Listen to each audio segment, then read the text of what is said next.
Alright, looking a little greasy up on top. But I want to get this video out before going to bed. So here we go. UFC on Fox was tonight, along with the Pacquiao fight, along with the Bellator fight. I'll touch on the Bellator card if I have time. Um, Pacquiao, I did not watch the fight as closely as I should. I'm told that apparently Marquez got robbed. I like the fight metric and the compu stats for it, punches landed and so on. And it appears Pacquiao landed Marquez, so I do wonder how that is thought of.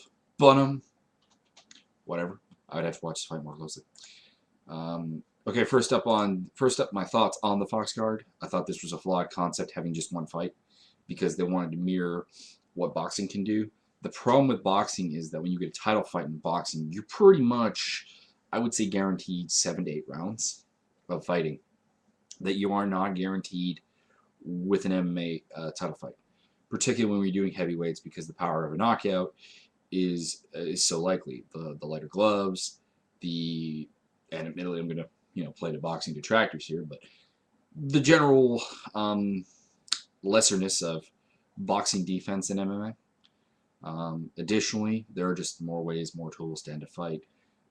You get a lot more ended fights. I mean, like, that happen in a title fight as well. I mean, just in MMA, you can't bank on one fight. You just cannot. And that's why MMA cards are generally a fair bit better, because they have to hold up against the possibility that the main event is a 15-second KO or something like this, where it's just not a compelling fight. Anyways, let's get to the card. First up, we had Matt Lucas versus Aaron Rosa. Terrible fight. Terrible judging. One judge scored this a draw, despite Matt Lucas getting a point taken away. So apparently Matt Lucas won this fight without the point getting taken away, which is retarded, because he made Wallenstall look good in this fight, because he couldn't even do that properly. He would try to take down Rosa, fail to take down Rosa. Rosa would then promptly beat the crap out of him in the clinch. He got him down a couple times, but Rosa popped right back up. Whoever that judge was needs to never judge a fight again. Never. Or get their eyes checked, because that's the only reasonable assumption. He lost a point for dropping his mouthpiece. Honestly, Matt Lucas, don't take it personally, but I kind of hope you get cut, because I don't want to see that again. And I don't think it beats anyone. That's the other problem. Can't even win with that. Excuse me, I have a bit of a cold, fever, sinus infection thing going, so if I cough, sorry, but I'd have to wait a week probably to get rid of it. Mike Pierce, Paul Bradley, really good first round in this fight, but it kind of started going downhill for Bradley after that. Pierce was able to control the wrestling a little bit more. His more varied striking, particularly more heavily utilized number of kicks, allowed him to pretty much outland Paul Bradley in this thing and do a pretty good job to, I thought, win a unanimous decision. One judge gave it to Bradley, which I don't particularly agree with. I don't know how you can score this fight for Bradley. You can give him the first round, and I don't have a problem with that, but I don't see how the second or third round can go anywhere but Mike Pierce. What's next for Mike Pierce? Paul Bradley might be getting cut. This is 0-2. He's not the most exciting fighter or popular fighter, so he might be getting cut. As for Mike Pierce, I don't know. I really don't know. It's a tough call. He's a guy who, with losses to like Fitch and Hendricks, is pretty much out of the title contention. So it's not quite as important who he fights, I guess is basically what I'm getting at. Alex Caceres with Cole Escobedo. Cole Escobedo, this is the most tentative I've seen him ever. He basically got whipped. Just got whipped by Alex Caceres. So good on you, Alex Caceres. It seems like bantamweight wasn't a problem for you, although you shaved your fro. And I think a lot of it was contributed to Cole Escobedo just not fighting very well tonight. But I don't wish to take anything away from his stand-up looked crisp. He put good combinations together. He had a couple submission attempts on the ground. He stuffed a couple takedowns, which is historically a bit of a problem for Alex Caceres. So, good work. Good work. Robert Peralta versus Mackin Simmons. Ooh, this one's a bit touchy. Good fight primarily on the feet. Both guys kind of working the wrestling to score points, but not really to get the fight to the ground. In the case of Peralta, I think Mackins did want this fight on the ground. Mackins is very confident in his BJJ, as he should be. Both guys got dropped in this fight. That's the other thing. Robert Peralta got dropped in the first round. Simmons in the second and third round. In the third round, Simmons and Peralta headbutted each other with Simmons going down, and that ended the fight. So needless to say, this will probably end up being a no contest. Or it should be. Not to be harsh on Peralta, because I believe that this was a 50-50 headbutt. This was not a deliberate, I'm going to headbutt you to win the fight. This was purely accidental, but at the same time, you shouldn't be able to win with an illegal blow. That's just all there is to it. Kid Yamamoto versus Darren Yuyomoma, something like that. I've heard his name pronounced too many different ways. Like, they were pronouncing it in a way I had never heard tonight. So, go figure. But yeah, you know, Kid looked good out of the gate. He had a nice toss. He had a good takedown. He didn't seem particularly afraid of the guard. He was outlanding Darren. But eventually Darren got his back and almost had him choked out at the end of the first round. We had a bit of a did he tap scenario. I don't think he did. I think that motion, when a tap is literally a tap, he was doing kind of this, which I get, but it's not like it was too hard to find. I'm going to call him BC because of his nickname. BC's arm. Excuse me. BC's arm to tap on. That's just all there is to it. Second round, again, Yuyoma got the back. Third round, again, Yuyoma got the back.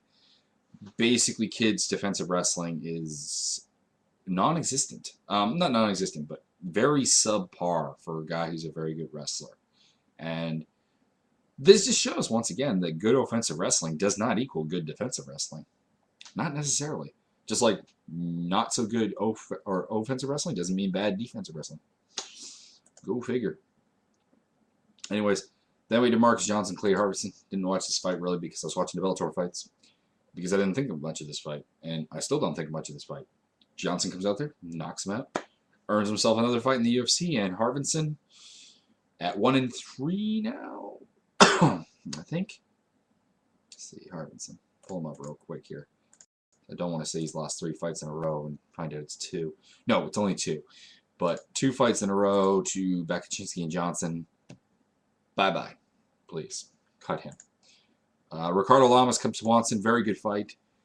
Cub had a very deep guillotine in the first round. Thought he probably was winning the fight up until in the second round when he got arm triangle, basically. Lamas was able to control the fight with wrestling and did okay on the feet. Did some just weird stuff on the feet, too. Both of these guys are kind of known for that. But kind of put him, you know, self in jeopardy. This is the knock on Lamas, I suppose, is that he's an exciting wrestler who constantly tries to push for position and stuff. And recklessly puts himself in danger of getting caught and stuff. It's why he's exciting. It's at the same reason something that I think limits him in the long run. He is hard to tap, though. He definitely has a very much non-tap mentality where he'll tough it out, and he's hard to choke out, and he's also been caught in like arm bars and stuff and hasn't really seemed to have a problem with it. I just think that in the long run it's a damaging philosophy. But he ended up tapping him for with an arm triangle for submission of the night. I personally thought it should go to the next fight, which was Dustin Poirier versus Pablo Garza. Dustin Poirier just showing the difference in strength and physical size in this fight. Whenever they got into the clinch, he was able to pretty much do what he wanted with Pablo Garza.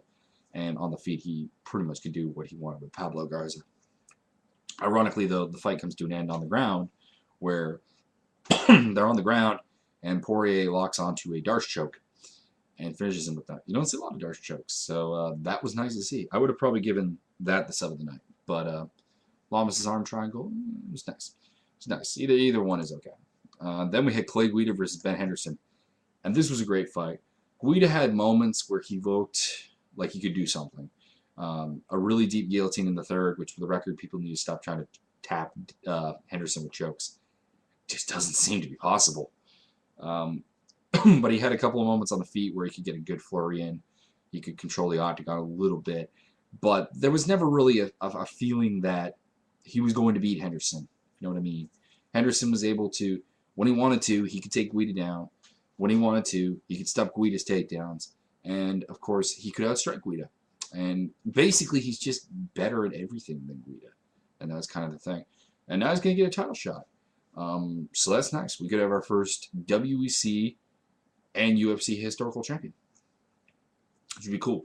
Not sure, actually, honestly, if I would pick him over Edgar or not. I'm going to have to mull that around. But that's just me. Sorry. Then we got onto the televised card, which was Cain Velasquez versus Junior Dos Santos, of course. We got a lot of stuff highlighting their story, which, I don't know, I'm not big on it. It's just me. Mostly because, for one thing, they don't really have terribly unique stories. They do have stories of woe and so on. Junior comes from a very poor upbringing. But honestly, there's a number of other Brazilian fighters who you could say the exact same thing about. And, you know, Junior's or Cain is the same thing where, you know, my parents were immigrants and they had to work really, really hard, and that instilled a work ethic in me. We've heard that from Diego Sanchez. We've heard that from other fighters. So that's kind of, I guess that's kind of what it is. I mean, your story is not terribly unique. And I mean, if that makes me, you know, I don't know, less of a person or something that I didn't particularly appreciate that particular segment, so be it. But I just didn't. Couldn't really bring myself to like either fighter more. And part of that could be is that I know the fighter's story anyways. I don't need it to be told. So maybe that is part of it. But we also have Brock Lesnar talking on TV, which is not the greatest idea. Not the greatest idea when it comes to ambassador of the sport, to be honest. But he did an okay job. That being said, we get to the fight. Cain looks very tentative, a little fat. This is not trying to make excuses for him, but it's just a breakdown. And Junior eventually catches him with a counter punch and puts him down. He looked okay, and the ground and pound looked a bit weak. So I'm thinking that he must have been more hurt than it looked like from the punch. That's my thought.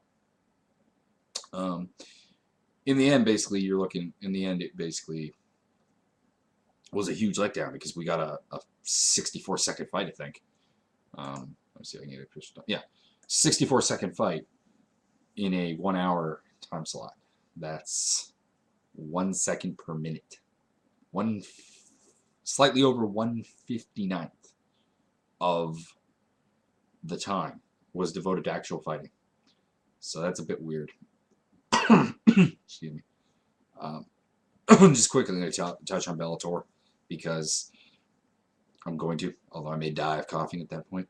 But tournament winners were Alexander Shlemenko with a pretty dominant performance over Vitor Viana. Just a weird one. Viana didn't seem all that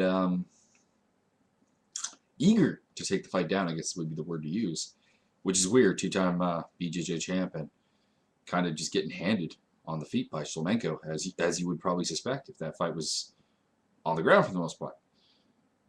So, odd. Douglas Lima, a bit of a lackluster first round against Ben Saunders, but comes out with a knockout in the second round. Douglas Lima he's an interesting prospect, but he's in for something that has not terribly favored him in the past, which is he's going to be fighting a wrestler in Ben Askren.